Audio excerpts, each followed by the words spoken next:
Hi, Have a Good Movie.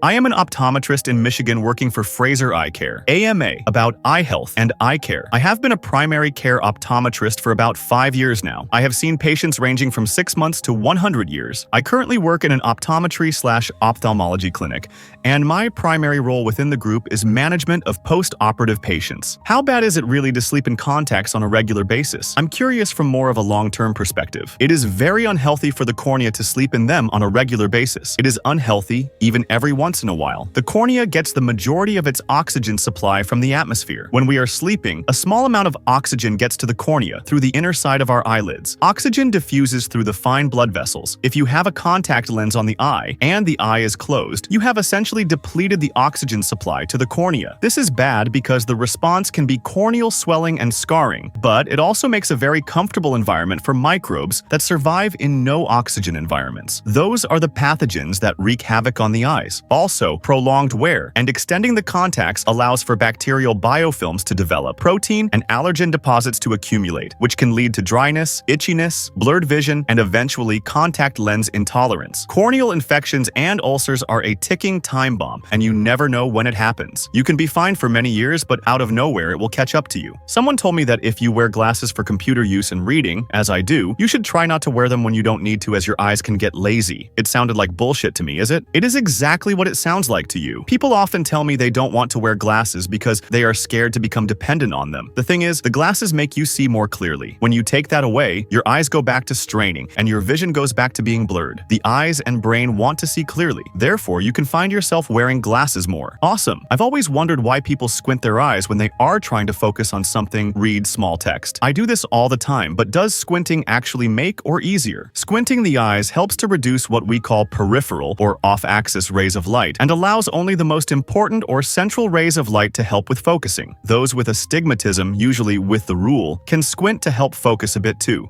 What is your opinion on the Lash eyebrow growth serums that are very popular now? I am so wary about people seeing negative impact on their eye health down the road.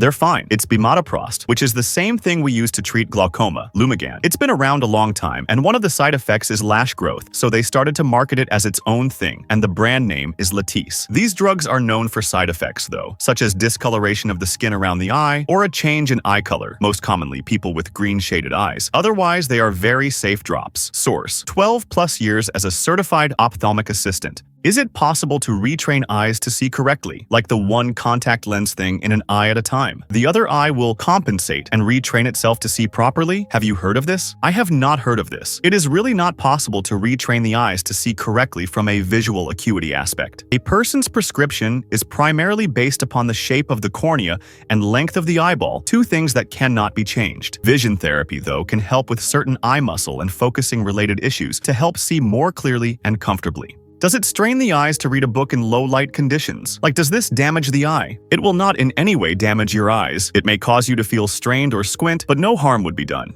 Hi, 3 questions I'd love to know the answer to. Is there anything that can be done for someone that gets eye pain and then headaches as well from looking at bright screens in low light conditions? This watching TV at night, or scrolling on a phone in bed, or going to a movie theater? Is there a connection between eye strain and tinnitus? Do you have any opinions on visual rehab therapy? If you have the ability to decrease screen brightness or put devices into night mode, that can help with eye strain discomfort. Generally speaking, lighter-eyed patients are more sensitive naturally to brighter lights. You could consider a pair of glasses with a mild tint to help cut down on symptoms. To my knowledge, there is no association between those two symptoms. Vision therapy is an excellent treatment method for many vision dysfunctions, such as issues moving the eyes, converge, diverge, and for eye tracking issues. What questions would you ask an optometrist? What surprised you? Write in the comments, subscribe to find out more interesting and useful information.